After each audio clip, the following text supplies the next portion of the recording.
또 보죠. 개발행에 따른 기반시 설치에서 개발 밀도 관리 구역하고 넘어가서 보면 기반설 부담 구역이 나오죠.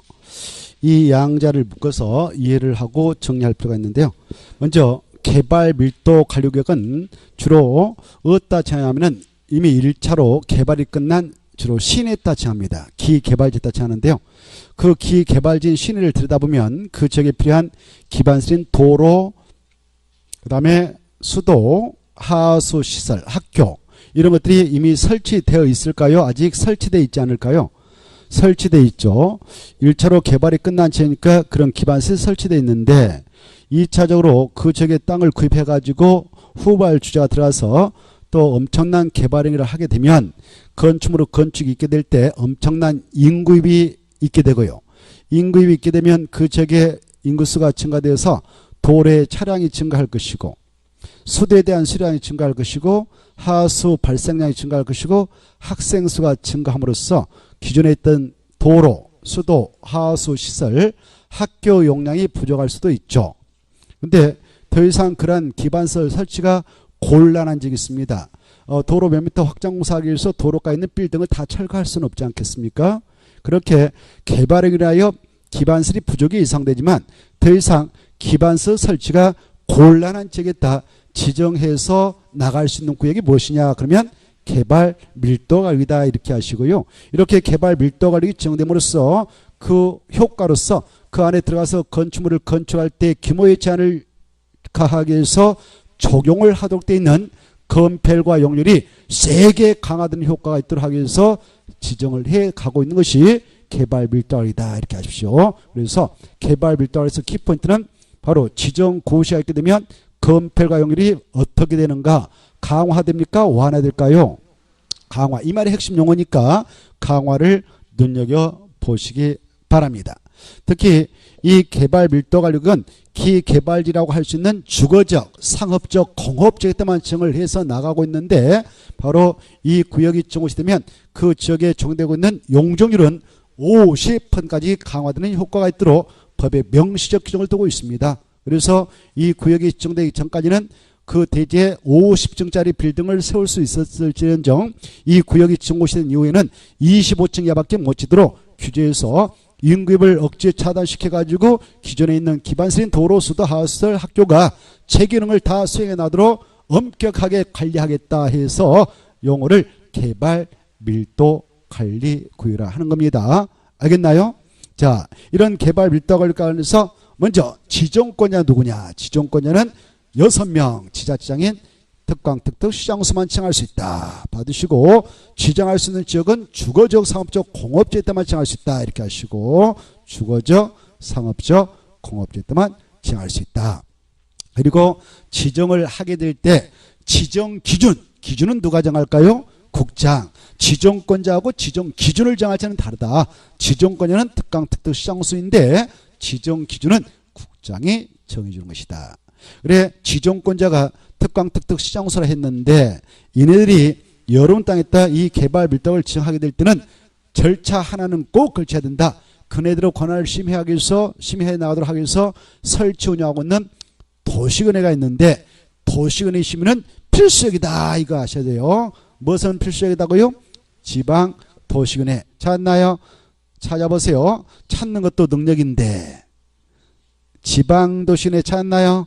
지방일까요? 중앙일까요? 지방. 중앙이 아니다. 넘어가면 있을 걸 꼼짝도 안 하시네요. 안타까워 죽겠습니다. 자, 조금만 넘어가면 될 것을. 자, 지방입니까? 중앙입니까? 그래, 시험은 어렵게 안 나옵니다. 지정권자가 지자체인 5명이니까 중앙도시는 심의를 거쳐야 된다 이렇게 나왔어요. 그럼 틀려요. 국장이 할 때는 중앙이 나와야지만 지자체인 특광, 특특, 시장수가 지정권자니까 지방이 나와야 된다. 지방도시 심의는 꼭 거쳐야 된다. 거치지 않고는 절대 지정할 수 없다. 그리고 지정고시 하면 끝난다. 이렇게 하십시오. 지정 기준적을 보면 5가지가 있다. 이런 적이 있다. 지정을 할 수 있다라고 되어 있지 않습니까? 알겠죠? 그거 보면 바로 도로 서비스이 현저히 낮아 지체되는 현재 도로 서비스이 낮아가지고 현재 차량이 지체되는 지역이 있다든가 도로리 국토교통부령에 의한 용도별 도로에 비해서 20% 이상 미달이 되는 적이 있다든가. 보고 계셔요. 향후 인해 수도에 대한 수요량이 증가해서 수도 시설용률 초과할 것에 예상된다든가. 향후 인해 하수 발생량이 하수 시설용량을 초과할 것에 예상된다든가. 그 다음에 향후 인해 학생 수가 학교 수용률 몇 번 이상 초과할 것에 예상되는 적에 따라 추정할 수 있는가. 20. 지정 기준지역이라는데 5가지를 눈으로 놓으시고, 이렇게 이제 지정고시하면 법적으로 어떤 효과가 있느냐. 그 용도적의 정도는 용적률은 몇 번까지 강화되는 효과가 있는가. 50. 이러면 이 파트는 끝나는 겁니다. 자, 이제 기반설 부담을 보겠습니다. 이 기반설 부담구역은 출제가 될 거라 생각하시고 잘 알아서 정리해 두셔야 합니다. 이 기반설 부담구역은 아직 개발이 체계로 이루어지지 않는 그런 미개발지가 많은 시애각지대에 따시 합니다. 미개발지가 많은 그런 시애각지대. 그런 지역에다 지정을 하게 된 것이 기반설 부담구역입니다. 이렇게 이 구역을 지정하게 될 때 이 장소는 아직 개발이 제대로 이루어지는 않는 장소로서 기반설이 아직 구축이 안 됐어요.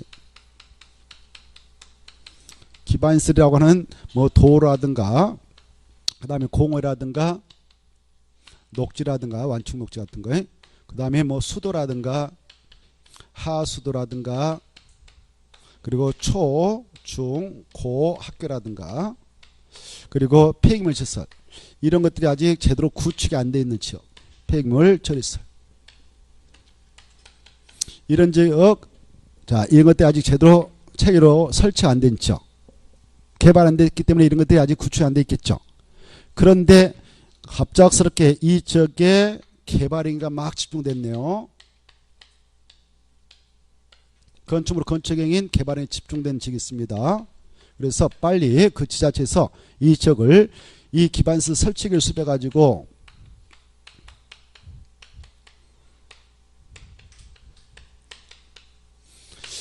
이걸 수립해 가지고 이 계획에 맞게 이런 기반설을 체계로 설치를 제공할 필요가 있는 지역이 있다. 그래서 계획적인 공간이 조성되도록 하고 싶은 그런 지역이 있다. 그럴 때 지정을 해 나가고 있는 장소가 기반설 부담구역으로서 이 기반설 부담구역을 지정하고 나서 지정권자 이 계획을 수립합니다. 이것들 체계로 깔아주겠다라고. 그래서 행정청인 특광 특특시장수가 이 계획을 수립해서 이 계획에 맞게 지자체 예산 가지고 기반설을 쫙 설치해 주는데, 설치를 해주면 이 지역에 있는 땅 주인들은 이제 바로 도로도 딱 구축되고요, 상하수도 땅속에 다 설치가 되고요, 그리고 바로 공원도 만들어지고 녹지공원도 만들어지고 그 다음에 초, 중, 고 학교도 만들어지고 폐기물시설도 만들어지니까 여기 땅 가지고 있는 사람들은 뭔 마음에 되냐, 자기가 가지고 있는 땅에다 건물만 탁탁 신축하고 증축하면 됩니다. 그럼 이제 수익성이 엄청 창출되죠. 그래 이제 이때 야 너네들 그 개발이익 땅값 올라가고 건물값 올라갈 건데 그때 그 개발이익을 일부 환수해서 이 지역에 필요한 기반시설 설치할 때 보탰을 테니까 너네 또 기반시설 좀 부담해야 된다. 우리 민간일도 그 안에 있는 땅 주인들도 땅 주인 중에서도 건축물을 신축하고 증축하는 자, 그 민간일도 기반시설을 부담해야 된다. 그래서 기반시설 설치 비용을 부담을 시키겠다.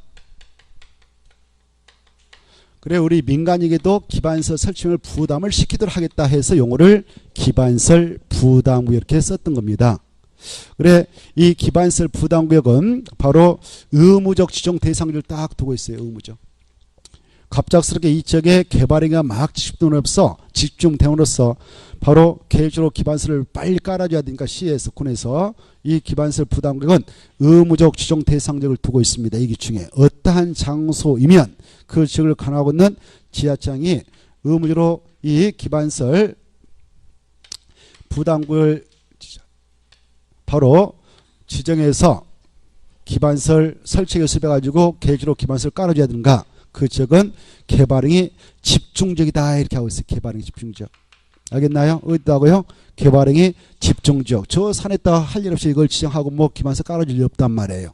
기반시설은 바로 사람이 들어간 곳에다 깔아줘야 되겠죠. 그래서 개발행위 집중적이 있다. 그러면 너네들 기반시설 부담을 의무로 지정해라. 그리고 늦어도 이 구역 지정고시 하나 와서 1년 이내에 이 계획을 수배라. 수배가지고 이 계획에 맞게 기반시설 쫙 깔아줘라.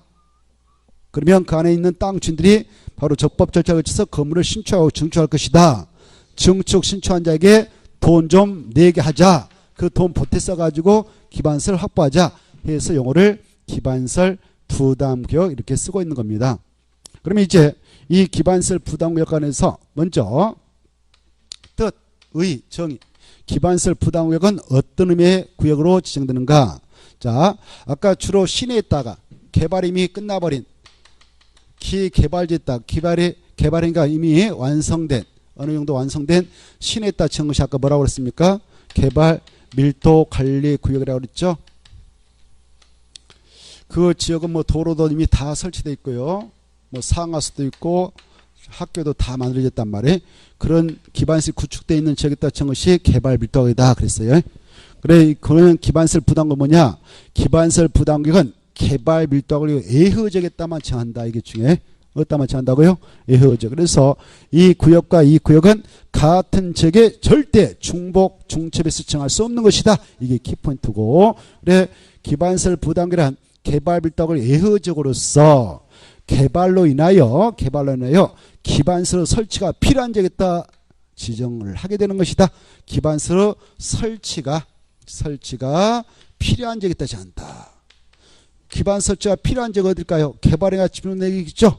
그래, 개발행위가 집중되는 지역이 기반 설치가 필요한 지역이 될 겁니다. 그때 이 구역에 어떠한 기반 설치가 필요하게 이걸 지정을 해 나가도록 되느냐? 이게 두 번 나왔습니다. 두 번. 바로 기반시설 부담구역의 설치를 이걸 지정하게 되면 그 안에 어떠한 기반 설치가 필요해서 지정을 하느냐 이겁니다. 바로 이게 잘 나오니까 알았어요. 도로, 공원, 녹지, 그 다음에 수도, 하수도, 초, 중, 고, 학교지, 대학은 절대 아니다. 이거 아셔야 돼요. 무슨 아니다고요? 대학까지 꼭 설치할 필요가 있어서 지은 것은 아니다. 고등교육법에 따른 학교는 대학은 꼭 설치할 필요가 있는 것이 아니다. 이거 아시고 폐기물 쳐서 이 시설을 여러분은 꼭 알아두셔야 돼요. 이런 기반시설 설치가 필요한 지역에다 지정을 해 나가라. 이렇게 하고 있습니다. 지정하고 나서 기반시설 설치 그에 따른 용도를 확보해 나가도록 하자. 그래서 지정 고시한 구역이 기반시설 부담구역인데 이런 기반시설 부담구역은 뜻 알아두시고 그 다음에 바로 지정을 해야 되는 의무적 지정 대상이 있다고 그러지 아까? 의무적 지정 대상적 이게 중요하다. 의무적 지정 대상적 바로 의무적 지정 대상적은 공통점이 뭐냐? 개발행위 집중적이다. 그래 어떤 적은 개발행위가 집중된다 보는가? 네 가지로 설정하고 있다 이겁니다. 어마어마 중요하니까 이해하시고 기억해 두셔야 되겠죠? 자, 이 지역 원래 이 구역을 지정하기 전에 적용되어 왔던 법령이 개정되었습니다. 새롭게 적용할 법령이 제정되었습니다. 그것에 의하면 이 저기에 대폭 행위자니 완화된다. 행위자니 완화된다. 이게 중요해. 그리고 행위자니 해지돼 버렸다. 그때 제한이 완화될 때에 개발행위가 집중될까요? 강화될 때 집중될까요? 완화 해제된 지역. 그래 이런 지역이 있다면 지정을 해라. 중요해요. 그리고 이 지역의 용도적 등이 변경 해제됨으로써 역시 행위자니 완화된 지 있다면 개발행위 집중적으로 간주해서 지정을 해야 된다. 이거 아셔야 돼요. 그래 용도적이 원래 이 지역이 계획관리가 있다. 계획관리는 4층 아파트 보진다. 아파트 질 수 있는 땅 없다. 그런데 계획관리에서 제3정 일반축으로 오늘 변경 고시됐다. 그러면 바로 3정은 아파트 막 청소 제한 없이 아파트 15층 23층 질 수 있는 땅이 되죠. 그때는 개발행위가 집중된 지역이 되는 겁니다. 행위자니 대폭 완화되는 겁니다. 근데 원래 이 땅이 새 3정 일반축이었는데 오늘 보전 칼직으로 용도지 변경 고시됐다 합시다. 그러면 용도적이 변경됨으로써 행위자니 강화되는 격이 되어버렸습니까? 완화되는 격이 됐을까요? 강화돼 버리죠. 그때는 개발 행위가 집중될 일 만무합니다. 그럴 때는 지정할 의무가 없는 겁니다. 이걸 잘 이해해 두셔야 돼요. 알겠나요? 그리고 원래 이 땅이 제3종 일반 주거지로 지정이 됐는데 허업을 파냈다가 아파트 팍팍 질 수 있는 땅이 되도록 제3종으로 딱 정해놨는데 무질서한 시가가 예상된다. 그럴 때는 바로 그 지역에다 시가와 조정을 지정해서 못 끊을 수 있습니다. 시가와 조정이 지정되면 주택의 신축은 일체 금지되거든요. 그런 시가와 조정구에서 해제됨으로써 개발행위가 또 집중될 수가 있는 겁니다. 그럴 때도 지정을 해야 된다. 이렇게 이해해 두셔야 돼요. 아주 중요해요. 그 다음에 이 지역에 개발행 허가 건수가 재작년도에는 100개밖에 안 받아갔는데 작년도 들어와서 130개 받아갔다. 그러면 전년도 대비 전년도 들어서 개발행 허가가 30% 증가됐다. 이렇게 표현하는데 우리 법에서는 20%만 증가한 적이 있다면 바로 개발행위 집중적으로 간주해서 지정을 해야 된다. 이렇게 하고 있으니까 개발행 허가 건수 20% 증가한 적 포인트 잡고 지정을 해야 된다.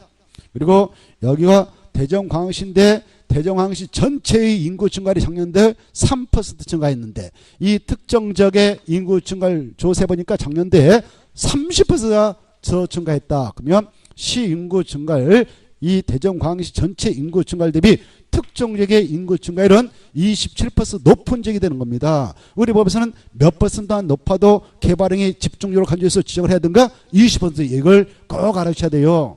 자, 그러면 이제 끝나버렸습니다. 이 파트는. 그리고 기반시설 부담객에 설치를 필요한 기반시설이 뭐냐? 그러면 대학은 빠진다. 아까 이거 꼭 기억하셔야 돼요. 알겠죠?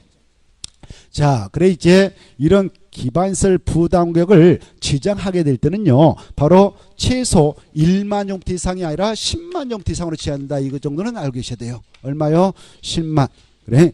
그리고 이 구역을 지정하셨다면 몇 년의 기반시설 설치를 수립해서 보여줘야 되는가? 1년이다. 몇 년? 1년. 만약 1년에 기반시설 설치를 수립하려면 1년이 된 날 다음날에 이 구역은 해제된 거 본다. 이런 것들은 기본입니다. 알겠죠? 자, 그 다음에 이제 이 구역을 지정할 때 지정 절차가 있지 않겠습니까? 지정권자가 있고 지정권자가 있고 지정 절차가 있겠죠. 지정 절차. 자, 지정권자는 똑같아. 저 구역하고 지하청인 특수리왕 시장수만 지정해요. 지정기는 국장이 정합니다. 이거 받으시고 지정 절차는 저 구역과 하나의 차이가 있다. 이 구역은 기반시설 쫙 채로 깔아줄 지역이니까 주민도 알고 계셔야 돼요. 그리고 여기 들어와서 이제 지정된 이후에 들어와서 신축 추진하려면 돈도 내야 되거든. 그래서 이 구역을 지정하게 될 때는 주민 의견 꼭 드려야 되고 그리고 바로 지방도시 내 심의를 꼭 거쳐야 된다. 심의. 지방이지 중앙이 아니다. 이 두 가지는 필수적이다. 이렇게 하셔요. 저기는 지방도시 내 심의와 걸쳐서 개발 밀도를 지정하셔야 하는데 주민 의견 들을 수가 없습니다. 주민 의견 들으면 난리 나버립니다. 개판 쳐버립니다. 주민들이 왜? 저 구역이 지정되면은 건폐율과 용률이 강화되고 용주는 50원까지 강화돼 버리잖아요. 그래서 엄청난 반발에 휘말릴 수가 있으니까 주민 의견 청취 절차는 없다. 여기는 주민 의견 청취 절차가 있다. 이 차점을 여러분은 알고 계시면 좋겠습니다. 알겠죠? 자, 그래 이제 지정고시에서 이 계획을 수립합니다. 수립해서 딱 고시하고 나서 이 계획에 맞게 기반시설 쫙 설치 제공합니다. 그런데 우리 민간에게도 바로 이 기반시설 설치 비용을 부담시키게 되는데요. 법적으로 우리 민간인은 전체 비용 대비 20% 이내 범위에서 부담을 상한다. 이렇게 하시고 특강 특특시장수는 바로 지자체 예산을 감안해서 25%까지 가감 처리할 수 있는 권한도 있다. 이렇게 하시고 자, 그러면 이 우리 민간이 저 구역에 들어와서 어떤 행위를 할 때 기반시설 설치비용을 부담하도록 돼 있는가? 아까 뭐 할 때만요. 신축하고 증축. 그래 기존에 연면적 포함해서 200제곱미터를 초과하는 그런 신축과 증축을 할 때 바로 이 돈을 내게 돼 있는데요. 이 돈은 납부할 때게 여기 토지는 A가 가지고 있고요. A는 신축 증축할 수 있는 건축자금이 없는 차. 바로 B란 친구가 나타야 땅 좀 나한테 임차해줘라. 내가 신축 증축할 테니까 해서 B가 신축 증축을 하는 행위자가 됐다 합시다. 그들은 토지 소유자하고 신축 증축하는 행위자 누가 이 돈 내는가? 신축 증축하는 행위자가 내는 거지 토지세가 될 때 내는 건 아니다. 여기까지 알아두시면 좋겠습니다. 알겠죠? 자, 그 다음에 이 기반서 설치병을 내할 때에 현금과 카드 다 받아줍니다. 근데 현금 카드가 없다면 토지로서 나 낼래요. 내 땅이 이렇게 생겼는데 이거 보상하고 기부천하 할 테니까 그렇게 해서 받아갈래요? 하면 오케이 하면 토지로서 받아갈 수도 있습니다. 이걸 물납이라 한다. 이렇게 하십시오. 뭐라 한다고요? 물납할 수 있다 없다? 있다. 이렇게. 이 친구가 지금 이 기반서 설치병을 내할 때에 1,000만 원을 내야 한다. 그때 이 땅은 1,000만 원을 초과하는 거 내놓으면 안 돼요. 한 바로 900짜리나 된 거 내놓고 남은 현금으로 내면 되는 거예요. 그래 땅 받아갈 때는 바로 내할 돈에 그것을 초과하는 것은 받아들일 수가 없는 것이다. 이런 것들을 알아두시면 좋겠습니다. 알겠죠? 체크했나요? 그러면 넘어가도 되겠네요. 할 거 없잖아요. 간단하죠? 두 가지 구역은 중복 지정할 수 없다. 꼭 의무적으로 지정할 장소 4가지 암기해야 한다. 이해하고 그 다음에 이 구역 지정했던 지정고자 6명 있는데 6명 구역 지정고시하고 몇 년에 이 기반서 설치기를 수비해야 되는가? 1년. 그렇다면 1년이 된 날 다음날에 해제가 완료된다. 그리고 이 구역에 어떠한 기반 설치가 필요해서 이걸 지었냐? 설치를 필요한 기반서 종류를 짜갈 때 무엇은 아니다. 대학은 아니다. 이게 핵심이라고 그랬죠. 꼭 기억하셔야 돼요. 그리고 기반서 설치병을 낼 때는 누가 내는가? 신축, 증축. 근데 내는 방법은 현금 카드 다 되고 토지로 물납도 가능하다. 이렇게 체크했으면 좋겠네요. 됐나요? 체크해 드릴까요? 그래. 처음으로 오신 분도 계실 수도 있으니까 빠른 속도 1분만 할애해서 체크할 테니까 자 체크하세요. 어디를 보냐? 부담구에서 173페이지 173페이지 찾았나요? 그거 보기에는 172페이지 하나 봅시다. 의의를 꼭 받으세요. 개발밀도 애흐 지역 그 말 중이고 그리고 도로 공원 녹지 수도 하수도 학교 중 무슨 죄 대학원 죄 폐기물체에서 꼭 알아주시고 그 다음에 오른쪽 넘어오셔서 바로 지정권자는 6명 그리고 동그라미 1번 2번 기억 니은을 묶어서 의무적 지정대상지역 이렇게 딱 써놓으시고 의무적 지정대상지역 그래서 박스에 보면 두째 줄, 셋째 줄 올라가서 지정해야 한다. 그따 딱 줄것이고 기반설 부당으로 지정해야 한다. 그 말. 찾았나요? 지정해야 한다 할 수 있다. 해야 한다. 그 다음에 지정열차에서 밑에 줄 주민 의견 드려야 된다. 그리고 바로 지방에다 동함치 지방에다 동함치고 심의 꼭 걸쳐서 마지막에 지정한다. 넘어가시고 지정 기준에서 기준은 국장이 정한다. 기준 하면 국장이 정한다. 그 다음에 동그라미 1번 면적은 10만 점 이상으로 찾아서 지정해라. 그 다음에 쭉 내려가셔서 마지막에 가로 3번 다시 한번 꼭 읽어두세요. 기반시설 부단계 설치가 필요한 기반시설은 다시 오른쪽 와서 박스에 도로, 공원, 녹지, 학교 중 고등교육에 따른 학교제 고등교육에 따른 학교는 대학교 이렇게 써놓고 수도, 하수, 폐기물시설 그 다음에 가로 4번 중요표 1년 다음날 해제 간주 그 다음에 기반서 설치비용 의 바로 신축 증축할 때 부가 증수하는 돈이다. 그리고 부가 대상은 밑에 줄 바로 기존 연면적 포함해서 몇 종부터 초과할 때 신축 증축할 때 되느냐 200 그리고 단서장 기존 건축물을 철거하고 신축하는 경우에는 기존 건축물로 건축 연면적을 초과하는 것만 초과하는 건축액이만 부가 대상한다. 초과한 것만 기존까지 다 합한 거 아니다. 부가 대상할 때. 자, 그 다음에 이제 넘어가시고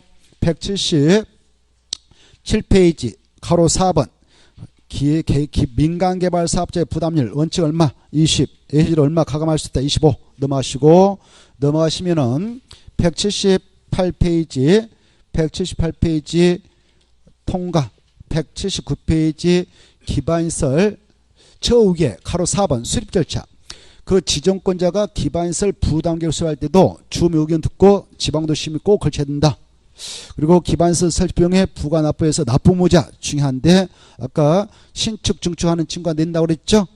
구체적으로 동그라미 2번 타인 소유의 토지를 임차하여 건축 행위를 하는 경우는 토지 소유자 낸다. 건축 행위자 낸다. 건축 행위자 낸다. 꼭 알아주시고 그 다음에 가로 2번에 1번 부가시계 우리가 신축허가 증축허가 받았다 그러면 허가 내줬던 친구들 2개월에 부가증수에 들어간다. 그래 내야 할 때는 우리는 언제 가야 되냐 바로 내는 시기는 사용 승인 그 사용 승인을 받을 때까지 신청할 때까지만 내면 된다. 넘어가 보세요. 넘어가서 보면 가로 3번에 1번 가로 3번에 1번 납부시기 여러분이 다 낸다라고 가정한다면 언제까지 내면 되냐? 건축공사 다 끝나고 나서 신축 증축공사 끝나고 나서 사용할 때 뭐 받는다고요? 사용 승인 받게 했지 않습니까? 사용 승인 신청 시까지 내야 한다. 낼 때 동그라미 1번 납부하면 현금 카드 다 되고 토지 물납도 된다. 이 정도. 오른쪽 넘어오셔서 통과 이런 거 볼 필요 없고, 저기 5번 기반 설치물 부관리 사용해서 가로 2번 이 기반설 설치물을 내도록 했다면 그 돈은 이하나다 기반설 설치하고 용자 아파트 쓰지 다른 용자 만들어주는 거 써서는 안 된다. 이렇게 하십시오. 자, 그 정도 보시면 되겠고, 그리고 하나 더 써요. 벌칙 써봐요. 벌칙.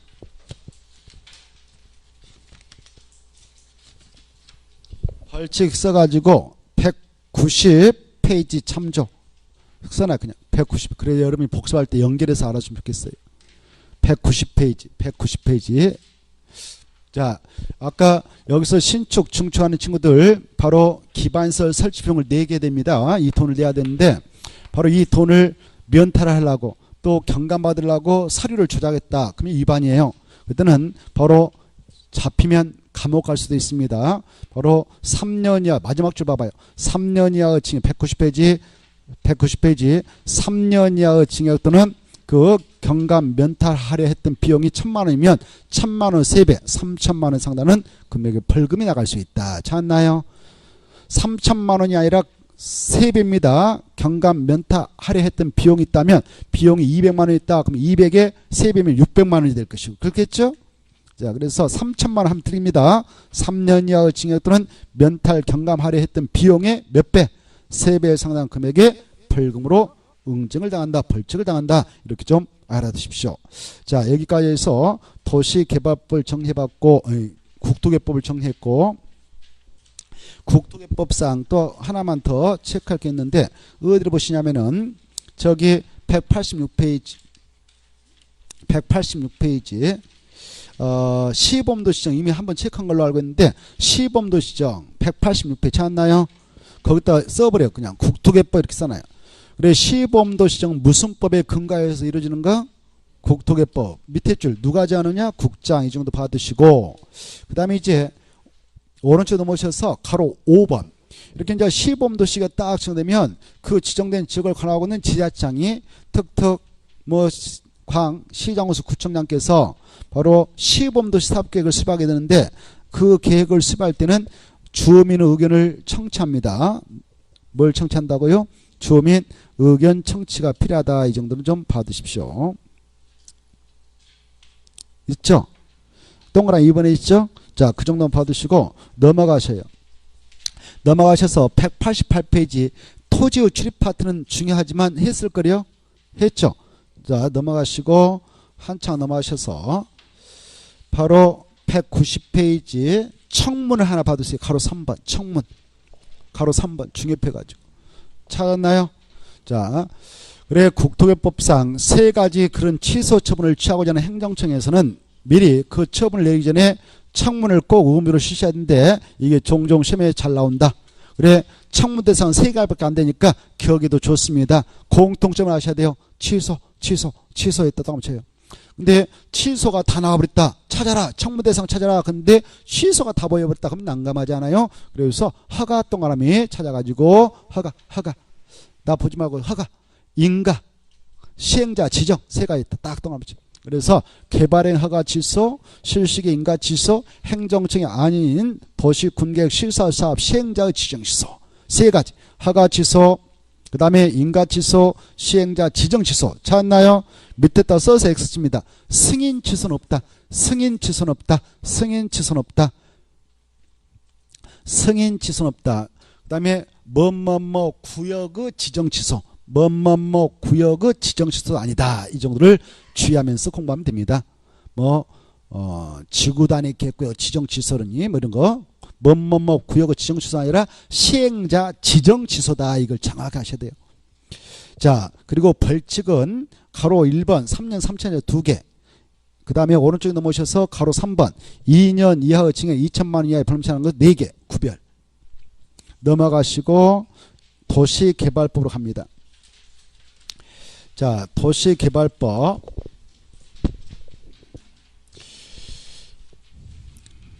이 법은 6문제 나오죠.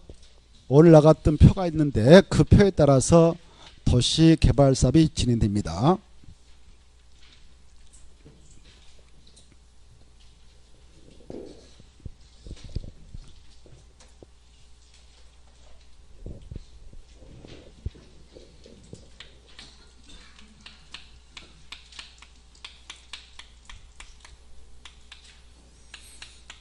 이 법은 6문제 나오죠. 6문제 나면 최소한도 3문제 이상 맞히도록 하셔야 돼요. 알겠죠? 공법 할수록 재밌죠? 엄청 어떤 분은 머리가 찔끈찔끈 하실 것이고 어떤 분은 아주 재밌을 것이고 둘 중에 하나일 건데 여러분 어디에 들어갑니까? 재밌죠. 그래 이 도시개발법은 도시개발사업 시행절차를 규율하고 있는 법입니다. 그래서 시행절차를 머리에다 쫙 끼면서 중요한 것들을 생각하면 되겠습니다.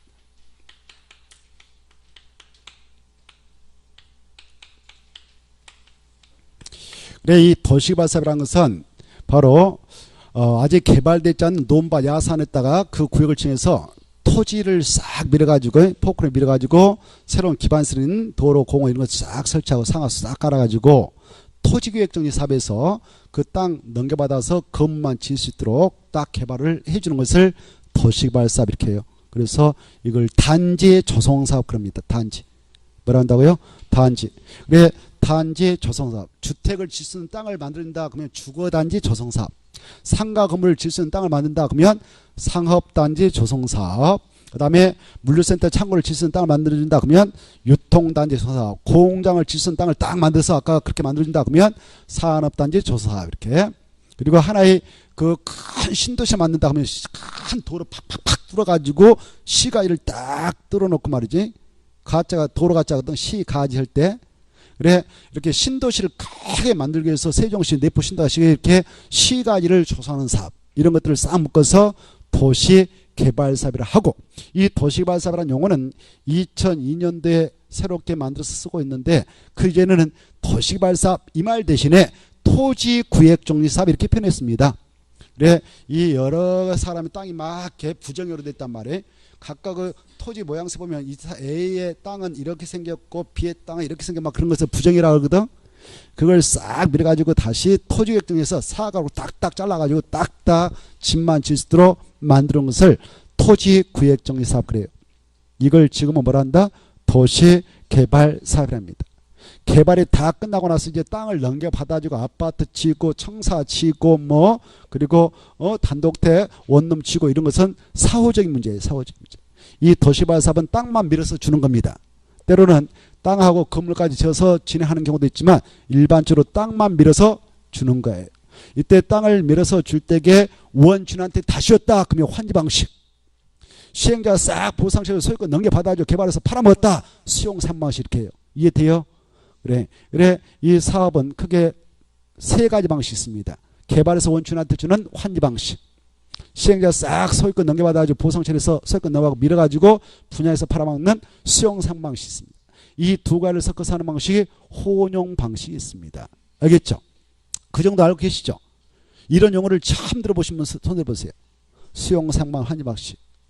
그러면 지금 다 이순환째 접하고 있네. 두 번 보는 게 되네요. 이 파트 처음으로 태어나서 처음으로 들으신 분 손 들어봐요. 오 없네요. 그러면 이해가 빠를 거라 생각하고 속도감 있게 진행하겠습니다. 자, 그러면 이제 이 도시개발 사업을 진행할 때 이제 어떻게 하느냐? 바로 아직 개발되지 않는 미개발 포착에서 개발하겠다라는 개발계획을 먼저 수립해요. 도시개발 사업을 이렇게 하겠다라는 도시개발 사업에 관한 계획을 수립합니다. 이 계획의 이름이 너무 길잖아요. 이걸 약자로 개발계획을 합니다. 개발계획. 뭐라 한다고요? 개발. 그래 이 개발계획 수립할 때에는 여러 가지 내용을 포함하고 사업과 관련된 내용을 포함하고 그리고 수립권자가 있고요. 수립 시기가 있지 않겠습니까? 그리고 자, 이 계획을 수립할 때 기준을 정할 자가 있을 것이고 기준 정하는 자 기준. 자, 그래 이 계획을 수립할 때는요, 그 사업을 하게 될 때 관련된 내용을 싹 집어듭니다. 그 구역은 어디까지다, 그리고 사업은 언제부터 언제까지 한다, 시행자는 누가 들어간다, 인구는 몇 명 집어들 것이다, 토지용 이렇게 등등 넣습니다. 자, 그리고 수립권자는 이 계획에 하여 사업을 하게 될 때 그 구역을 정하는데, 그 구역을 도시개발구역, 이 구역을 지정을 하고자 한 자가 이 계획을 수립합니다. 그래 수립권자는 지정권자가 수립을 하고요. 수립 시기는요, 원칙은 그 저기 개발용도적인 주거적, 상업적, 공업적 삼한다. 그럴 때에는 바로 이 구역을 지정하기 전에, 미리 수립하는데, 외회적으로 미개발지가 많은 장소, 그래서 아직 기반시설이 구축되어 있지 않는 그런 장소, 그래 이 개발계획을 수립하게 되면 시간이 많이 걸린데, 그래서 투기바람이 좀 세게 일어날 가능성이 있는 지역은 바로 먼저 구역을 지정 고시하고 지정을 하고 수립을 해 나갈 수도 있습니다. 원칙 이렇게 흘러가는데, 순서 바꿔서 구역을 먼저 딱 지정 고시하고 나서 그 사업장을 확정해버리면 투기바람이 싹 잠재워져 버려요. 여기 도시발 사업장이다 라고 딱 확정해버리면 그 구역에 편입되어 있는 땅 주인들은 결국 수용당할 것이, 수용 방식일 때는. 환지 방식일 때는 개발되어서 다시 받으니까 뭐 거래를 별로 안 할 거란 말이에요. 그리고 그 근교에 있는 땅 주인들은 땅값 올라가니까 내놓을 사람이 별로 없어요. 그래서 바로 먼저 구역을 지정하고 나중에 개발을 수립할 수 있는 경우가 6가지 경우수를 우리 법에서 규정하고 있습니다. 이게 아주 중요한 거예요. 이게. 그리고 기준은 누가 정해주냐면은 국장이 딱 정해줘요. 이렇게. 자, 그리고 이 구역을 지정하게 될 때, 이 구역 지구 단위 도시개발 구역을 지정할 때 지정하면, 자, 지정할 때 이 구역을 법적으로 지정할 수 있는 지정권자가 있고, 그리고 지정권자가 지정할 때 바로 지정 규모가 있고, 지정 규모, 그리고 지정할 때 지정 고시효과가 있고, 지정 고시 효과가 있습니다. 그리고 지정권자한테 지정을 요청할 수 있는 자가 있고, 지정 요청자가 있고, 지정을 제한할 수 있는 자가 있어요. 이렇게. 그래 이 구역은 법적으로 누가 지정권자이고, 누가 지정 요청인가이고, 누가 제한자인가, 그리고 지정 규모는 얼마로 해야 되는가, 이런 것들을 여러분께서는 알아주셔야 됩니다. 그 다음에 지정 고시 효과로서, 자, 2가지 경우를 아셔야 되는데, 이 구역을 이렇게 도시발구역이다라고 딱 정고시해버리면 이 구역 안에서는 행위자 있게 된다. 그래 행위자냐의 그 효과로서 있게 되고요. 그리고 의제 처리사항이 있습니다.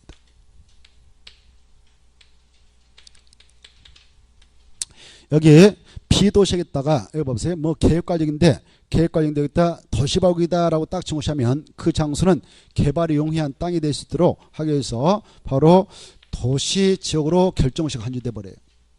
그리고 계획적으로 개발을 해서 조성될 수 있도록 지구 단위 계획으로 결정식을 간주해 버립니다. 이렇게. 그래 그러나 그 장소가 이미 취락지로 지정된 장소였는데 거기다 도시발구역이다라고 정고시했다면 그것은 바로 의제에 처리되지 않는다, 이런 게 나와요. 있다. 그리고 행위 장관에서 이 구역이 딱 지정해서 확정돼 버리면 이 안에서는 허가 받아야 할 사항이 7가지 나와요. 그리고 허가 없이 그냥 바로 허용되는 사항이 6가지가 있습니다. 이런 것들을 여러분께서는 잘 체크를 해주셔야 돼요. 그 다음에 이제 이 구역을 지정 고시했던 지정권자가 바로 사업 시행자를 지정해서 보냅니다.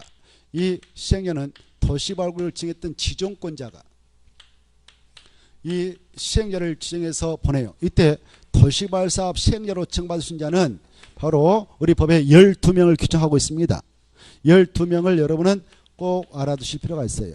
그 12명을 다시 3가로 분리해서 표현하기를 이렇게 표현해요. 공공사업 시행자도 있고요. 공공사업 시행자도 있고, 공공사업 시행자라고 하는 것은 국가, 지방자치단체,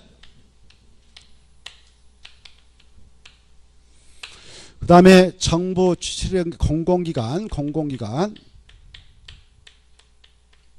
그 다음에 정부 출연기관,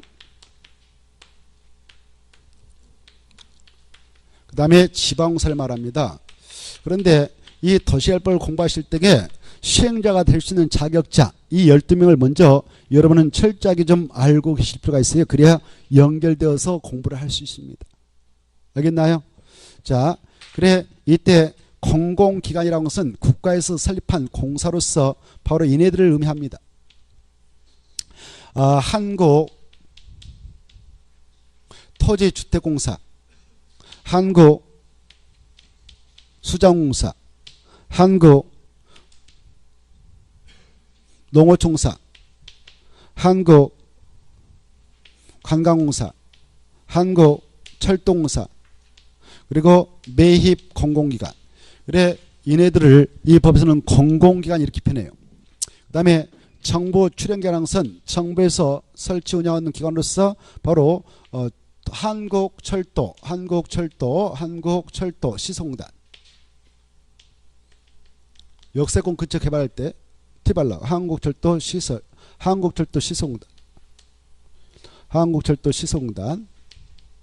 그 다음에 제주도 개발할 때 티발라고 만든 제주국제 자유도시 개발센터, 그 다음에 지방공사는 지자체에서 만든 공사입니다.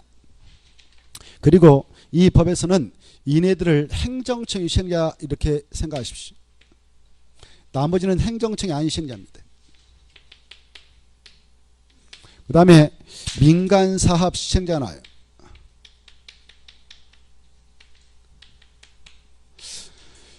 이 민간 시행자로서 특히 이 구역 안에 있는 토지 소유자, 건축물성은 안 되고요. 토지 소유자, 그리고 바로 이자들이 만든 도시발조합,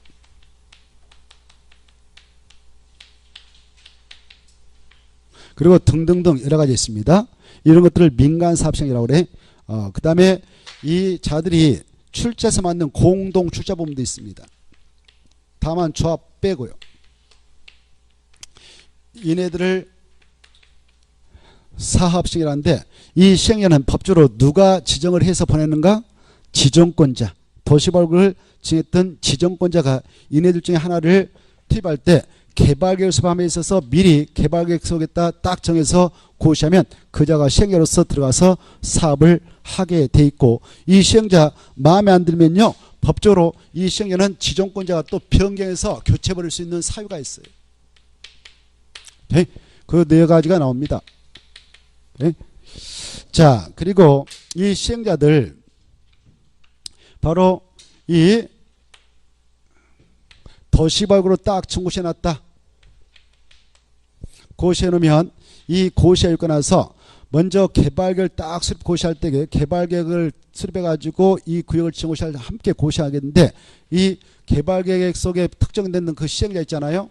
이 시행자는 이렇게 딱 구역이 청구시되고 자기가 시행자로 확정되면은요, 이 고시에 있는 앞도 이 시행자 등장해서 늦어도 바로 3년 이내 사업을 이렇게 실시하겠습니다 라는 실식을 작성해 가지고 시행자가 3년에 실식을 작성해서 자기를 정했던 지정권자님한테 이렇게 사업을 해도 돼요 라고 인가를 신청하도록 되어 있습니다. 법적으로. 만약 이 기간 내에 인가를 신청하자면 저 도시발굴구역은 그 3년이 된 날 다음날에 해제가 간주돼 버리고요. 그래서 그 구역을 유지해 나가려면 몇 년에 인가를 신청하느냐면 3년에 해라 이렇게 돼 있어요. 그래 인가 신청해서 만약 실식 인가 고시가 떨어졌다. 실식의 핵 인가 고시 떨어지면 이 시행자들 사업 시행권이 발동되기 때문에 사업에 착수할 수 있는데, 이 사업 착수 기간을 우리 법에서는 몇 년에 들어가도록 되냐면은 2년에 들어가라 이렇게 하고 있어요. 만약 2년에 들어가려면 시행자를 변경할 수 있다 이렇게 돼 있어요. 시행자 변경을 당하려면 몇 년에 들어가는가? 2년에. 자, 그래 이제 사업을 착수하게 되는데요. 그 시행 방식이 수용 상방식인 사업장일 수도 있고요.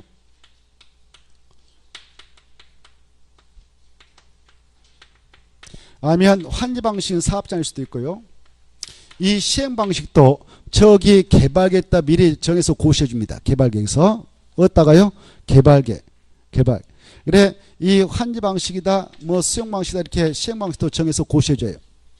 이때 만약 저 사업장에서 수용 방식으로 사업을 하게 될 때는요, 개발계에다가 여기 사업장인데 여기 사업장인데 수용 방식으로 사업을 한다.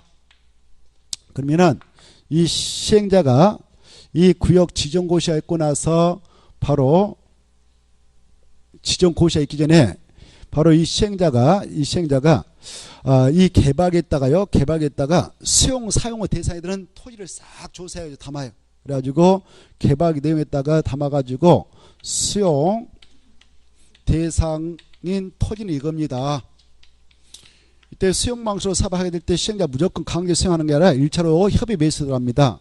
여러 사람 땅 있는데 그 땅 주한테 일단 협의 매수 들어가 일단 좋게 땅값 주고 소유권 넘겨받습니다. 등기차요. 그리고 1차로 이렇게 하고요. 그리고 이 친구가 그렇게 협조해 줬습니다. 돈 받고 소유권 다 넘겨. 근데 이 친구가 끝까지 반대해서 협조를 안 해준다. 그러면 이자 것은 강제 수용 이렇게 딱 해버리는 거예요. 이렇게 수용의 대상인 토지의 목록을 무슨 계획 만들 때 담느냐? 개발 계획을 수립할 때 담는 거예요. 개발계획 내용에다 딱 담아가지고 개발계획을 이 구역 지정 고시할 때 확정 고시해버려 이렇게. 그러면 고시가 있으면 시행자에게 법적으로 강제 수용권이 부여돼 버립니다. 그래서 이 친구 의사와 무관하게 그걸 뺏어올 수 있는 법적 권리를 취득해야 돼요. 다만 이제 정당 보상을 해주면 됩니다. 이렇게 해서 시행자가 싹 넘겨받아가지고 바로 사업을 진행합니다. 그때 수용 방식으로 사업한다. 그러면 시행자가 이걸 다 넘겨받아가지고 벌판이었던 땅을 밀어서 사업을 진행할 때 바로 실시계획도로 싹 밀어요. 실시계획도로. 그래서 밀어가지고 예쁘게 이제 기반서를 깔고 그리고 이제 개발해서 공사 다 끝났습니다. 사업 시행에서 공사 완료됐습니다. 완료되면 지정권자님한테 가서 검사 받아요. 중검사. 그리고 나서 검사가 떨어졌다. 그러면 이제 이 조성된 토지를 공급해서 팔아먹는 거예요. 이때 공부할 때는 원칙은 경쟁입찰로 매각해서 팔아먹습니다. 그리고 외해주로 법에 규정되어 있는 사유로 팔아먹을 때는 추천막으로 분양을 할 수도 있고요. 그리고 법에 규정된 사유로 분양할 때는 수의계약으로 팔아먹어도 돼요. 이제 이렇게 땅을 넘겨받았던 친구들이 여기다 건물 치는 것은 후차입니다. 이게 수용 상방식. 그래 수용 상방식으로 사업을 하게 될 때는 이 시행자가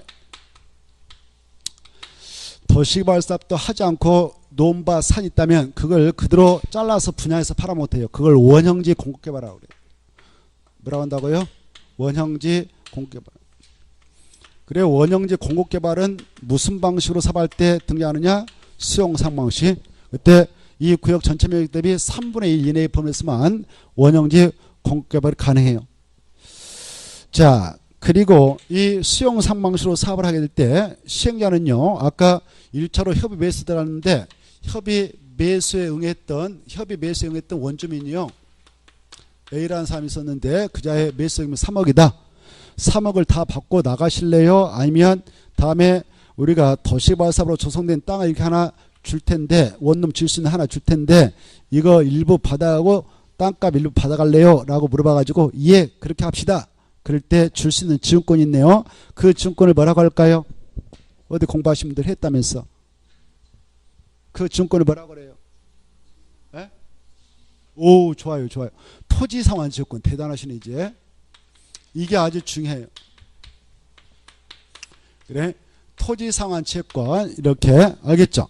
그래, 토지상환 채권도 무슨 방식으로 사업을 할 때 등장하는 용어냐? 수용상방식 이렇게. 그리고 여기 봐봐요.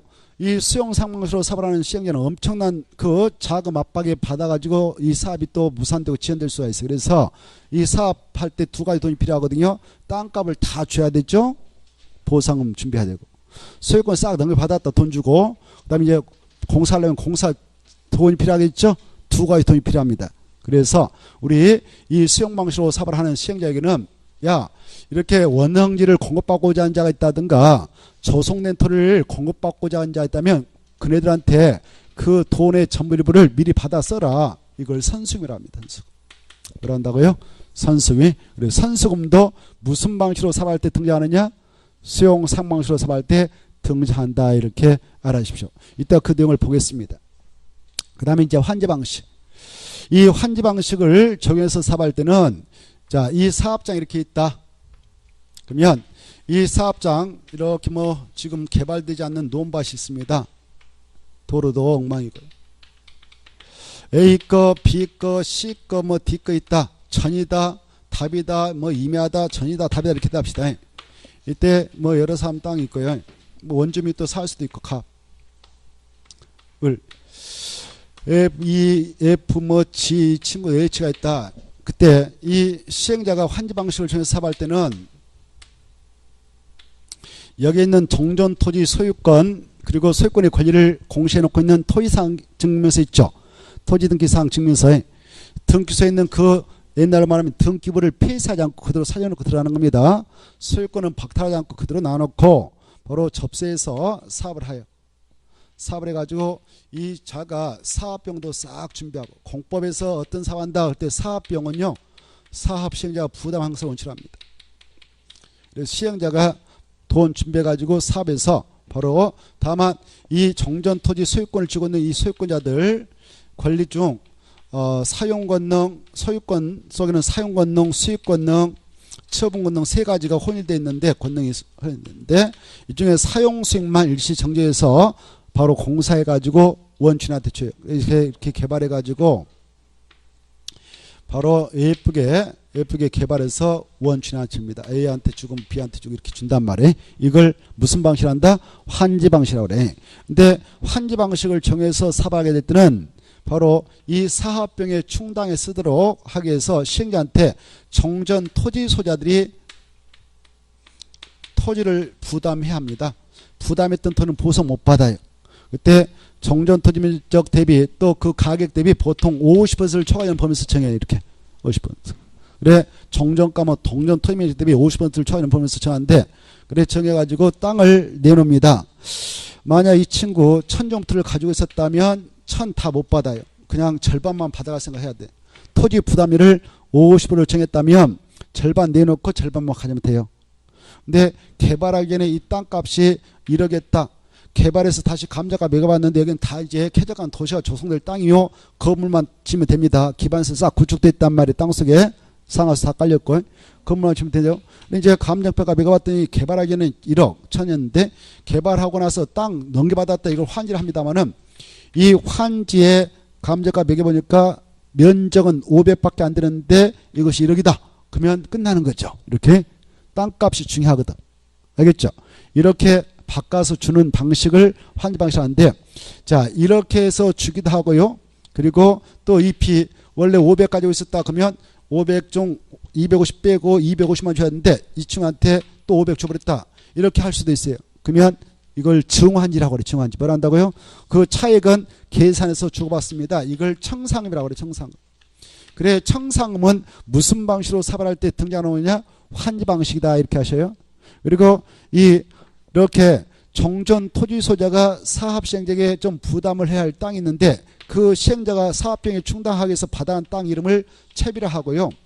이 채비료도 써야 되고 그리고 도로 공원부지로 써야 돼. 이런 것들을 공공시설 용이라고 합니다. 공공시설 용으로도 쓰고 채로 쓰기 위해서 바로 땅을 다 주지 않고 일부를 보류시켜요. 정년토지를 주지 않고 시행자. 이렇게 보류지라 해. 이 보류지 가지고 채비로도 쓰고 공공시설 용으로 씁니다. 이때 토지 부담했던 거 보상받지 않습니다. 그래서 이 환지 방식을 정해서 사업을 하겠다라고 개발계획 만들 때는 바로 토지 부담이 수반되는 방식이니까 개발계획 만들 때부터 토지 소유의 동의를 받도록 하고 있는 것이 원칙이다. 이렇게 하십시오. 무슨 방식을 정해서 개발할 때는 개발계획 만들 때부터 바로 토지 소유의 동의를 받아야 하는가? 환지 방식이다. 이렇게 하시고요. 이때 환지 방식을 정해서 사업을 하게 될 때는요.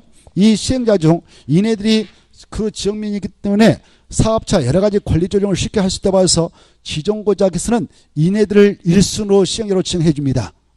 토지소라든가 그에 맞는 조합을 1순위로 지정을 해준다 이렇게 하셔요. 지정을 해줬는데 이 구역 지정으로부터 바로 1년에 바로 실시의 인가를 신청하지 않았다. 그러면 바로 변경을 해도 할 말 없다 이런 게 나와 있다. 자, 그리고 이 환지 방식을 정해서 사업을 하게 되는데 국지를 투입해서 사업을 하게 된다. 국지 시행자로서 국지를 투입해서 사업을 환지 방식으로 하려고 한다. 그럴 때는 토지 소유자 동의도 필요 없이 수립해서 진행할 수 있는 바, 이는 행정책임자가 시행자로 들어가서 동의 없이 개발해가지고 사업을 끝냈는데 지나치게 공공용지를 많이 확보함으로써 그 도시구역 내 땅값이 사업 전부다 후에 떨어졌다. 그러면 그 차익을 그 토지 소유자 임차권자에게 보전해 줍니다. 그 돈을 강가 보상을 한다 이렇게 하십시오. 강가 보상도 그래서 무슨 방식으로 사업할 때 등장하는가? 그래요. 환지 방식을 정해서 사업할 때 바로 이 안에 있는 토지 소유자 임차권자에게 보전해 주는 돈을 강가 보상한다. 이 강가 보상하고 청산은 전혀 별개다 이렇게 이해를 하시고요. 그리고 이 시행자는 이 친구가 개발하기 전에 1,500원 줬다. 그러면 500만 주고 끝내버릴 수가 있어요. 이렇게. 그래 이렇게 줄여줄 수도 있어요. 줄여. 그때는 차익으로서 청산을 주면 되는 것이고 너 줄 만큼 준 게 아니라 더 줘버렸다. 증환제했다. 그때는 청산을 내 나라에서 증산이 됩니다. 그래 환지 전 정전 토지에 있는 권리를 환지로 이전해 준다. 땅에 대한 권리를 땅으로 준다. 이걸 평면한지를 하고 뭘 한다고요? 평면한지. 그리고 여기에 있는 친구들이 자 여기 A 갑동이가 있다 합시다. 갑동이 나 환지 받아가 집주라니 머리 아파요. 시행자님께서 구분 소유권 인정되는 집합금을 재가지고 건축물 일부하고 땅에 대한 짐을 좀 묶어서 줬으면 좋겠습니다. 라고 신청해서 땅하고 건물의 일부를 받아갈 수 있는데 이걸 뭐라고 할까요? 입찰한다. 그래 이 환지 방식은 두 가지 있습니다. 입찰한지하고 평만지. 이때 평만지는 줄 만큼 주고 끝내는 걸 저구환지라 하고 더 주는 것을 증환지라 하고 적게 주는 것을 감환지라 할 수 있는데 그때는 그 차액을 청산으로 주고받고 끝내는 것이고요. 그때는 동의 없이 직권으로 시행자가 할 수 있지만 이 입찰한지를 때는 반드시 종전 토지소라든가 건축물 소유자의 신청을 받아서만 해준다라는 겁니다. 그리고 이렇게 된 땅을 이렇게 만들어줄 때는 아무런 계획 없이 할까요? 계획을 또 만들까요? 계획을 만들어요. 그 계획을 무슨 계획을 할까요? 환지계획을 합니다. 환지계획을 작성해서 이 환지계획은 이렇게 개발이 끝나고 나서 이 땅을 주는데 이 땅을 환지첩이라고 그래요. 환지첩은 환지를 준다. 이 환첨을 행하기 위한 구청으로서 이걸 만듭니다. 그래서 환첨을 행하기 위한 구청이니까 그와 관련된 걸 쫙 담아서 작성하겠죠. 시행자. 이때 이 계획을 작성할 때 꼭 포함시킬 내용이 있어요. 이렇게 되는 것을 이렇게 해주겠다는 전체적인 환지 설계하고 필지별로든 환지명세 이건 B한테 해준다. 이건 A한테 이렇게. 그리고 이 사업하면서 이 친구는 땅 안 받기를 원하네요. 신청을 받아가지고 땅 안 줄 수도 있어요. 그때는 환지 부정 그래. 뭐라 한다고요? 환지 부정. 그런 환지 부정을 하게 되는 토지 건축물의 청산 대상 토지명세 담고 보루지 명세 담고 채매명세 담아서 또 입찰한지 할 때는 입찰한지 계획도 집어넣어가지고 이걸 작성하는데 이 계획은 아주 중요한 계획입니다. 이 계획에 가요 A한테 이 땅을 주기로 딱 명세가 정했다 그러면요 사업 끝나고 나서 때 A는 이걸 받아가요. 이 환지를 해줄 때는 원칙은 종전 토지에 있는 자에다 주는 것을 원칙합니다. 이걸 제자리 환지라고 그래요. 제자리 환지. 그게 원칙인데 이 시행자가 또 장난칠 소지가 있지 않겠습니까? 이거 봐봐요. 개발하기 전에 여기 땅을 가지고 있는 친구가 아주 좋은 땅을 가지고 있는 친구가 I였는데 I 것을 구석지에다 줘버리고 환지 줄 때 여기 A 것은 구석지에 쓰는데 A 것은 가운데다 줘버렸다. 그러면 누가 기분 더럽게 나쁘겠습니까? I죠. 이렇게 환지계획을 작성할 때 장난칠 소지가 있는 친구가 있습니다. 바로 민간이 할 때 민간. 조합이 대표로 조합이 한다. 이 조합이 시행자가 돼가지고 사업한다. 조합이 사업 시행자가 돼가지고 한다. 그러면 이 대장이 누군가요? 조합장입니다. 조합장이 저기 저 H라는 사람이 당선됐다. 그러면 이 자가 환지계획을 작성할 때 장난칠 수가 있어요. 그래서 야 너네들이 환지계획을 작성해서 정할 때는 너네들 믿을 수 없어. 그래서 행정층의 아닌 자가 환지계획을 작성할 때는 인가 받아야만이 확정된다 이렇게 하고 있습니다. 인가 받지 않으면 환직은 확정되지 않는다. 누가 환직을 작성할 때만 인가 받도록 규정하는가? 행정청이 아닌 시행자, 저와 같은 친구들. 이때 인가권자는 이 사업장을 하라고 있는 시장, 군수, 자치구청장, 특별자치도사한테 인가를 받으라. 근데 이 자들이 만약 시행자였다. 아까 동의도 없이 환지방수 사업을 진행할 수 있는 친구들이 이거였잖아요. 이네들이 시행자로서 환직을 작성했을 때는 인가받지 않고 스스로 확정해버린다. 이런 차이점을 알아주시면 좋겠습니다. 알겠나요? 자, 그래 이제 환직에 딱 정해놓고 사업을 진행해서 끝냈습니다. 중검사 또 팠습니다. 받고 나서 바로 지정고지를 받고 나서 이거 시행자가 만들었지만 시행자가 아닙니다. 원주민들이 지금 땅 받기로 원하니까 땅을 주는 처분인 환청을 해주는데 환청은 며칠 내에 해주냐? 60일 내에 해주라 이렇게 하고 있어요. 며칠 내요? 60일 내. 그래 환청을 할 때는 반드시 환직에서 정한 대로 토지수한테 알리고 모든 불특정 사실을 알수록 공고하면 그게 환지 처분이에요. 오늘 딱 A 거다라고 공고했습니다. 그러면 A는 언제 법대로 이 환지단 소유권을 취득할까요? 환지 처분 공고일 다음 날에. 알겠죠? 그리고 바로 이제 등기를 해주는데 이것은 A 겁니다. B 겁니다라고 환지단 소유권 이득을 해주는데 등기는 누가 해주냐? 내가 환지 받았다면 내가 가서 등기소에다 신청한 게 아니고 시행자가 서류 다 준비해서 등기소에다 의뢰하면 행정청이면 촉탁이란 말 쓰고 행정청 아니면 대신청이란 말 쓰는데 시행자가 14일에 다 해준다 이렇게 하십시오. 며칠이요? 14일. 오늘 나갔던 절차표 그게 다 나와 있어요. 잠시 쉬었다가 그런 내용 한번 체크하고 마무리 짓도록 하겠습니다. 좀만 쉬었다 하죠.